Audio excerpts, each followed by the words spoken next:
সকাল থেকে ওয়েদারটা ভালোই ছিল, ঠিক যেই আমরা বেরোলাম শুরু হয়ে গেল তুমুল বৃষ্টি। গেছিলাম একটু উত্তরপাড়ার জুডিওতে, সেখানে কিছু কাজ ছিল ঝিনুকের জন্য।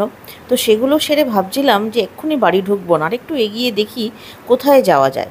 তখন সৌভিক বলল যে চলো, আমি তো নিজে কখনো যাইনি আর ঝিনুককেও নিয়ে যাওয়া হয়নি। সেই চেষ্টা করতে করতেই চলে এসেছি এখানে। যতই হোক, টান না থাকলে কিন্তু এখানে আসা যায় না, এটা আমি নিজে থেকে বিশ্বাস করি। আমরা বৃষ্টির মধ্যে, এই যে আমার এক বন্ধু বলেছে আমি নাকি সৌভিকের রীতিমতো ফায়দা নিচ্ছি। ঠিক আছে, কিছুটা তাই নেওয়া হচ্ছে। বেরিয়ে পড়েছি, চলে এসেছি একটু বেলুড় মঠ, কারণ ঝিনুক হস্টেল চলে গেলে আর খুব একটা সেরমভাবে আসা হবে না। কিন্তু আজকের একটাই বাজে ব্যাপার যে পুরো বৃষ্টি।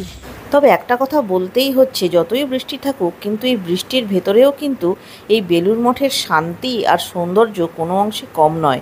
ভেতরে ঢুকেই না মনটা অদ্ভুতভাবে ভরে যায়। আর ঝিনুকের যেহেতু প্রথমবার, ঝিনুকের কিন্তু ভীষণ ভালো লাগছে।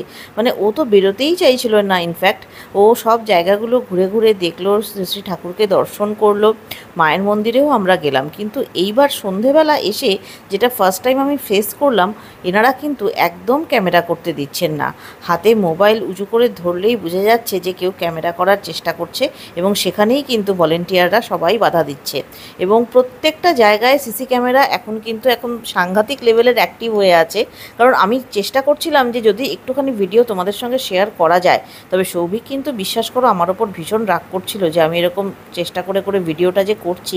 সৌভিক বারণই করছিল, কারণ ভলেন্টিয়াররা যেই বুঝতে পারছে যে এখানে ভিডিও চলছে বা কেউ ফটোগ্রাফি করছে, তখনই কিন্তু ভলেন্টিয়াররা জোরে বাঁশি বাজিয়ে দিয়ে সেখান থেকে তাদেরকে বারণ করছে করার জন্য। কিন্তু সকালবেলা যতবার এসছি বেলুড় মঠে, কোনোবার আমি এত কড়াকড়ি কিন্তু ফেস করিনি।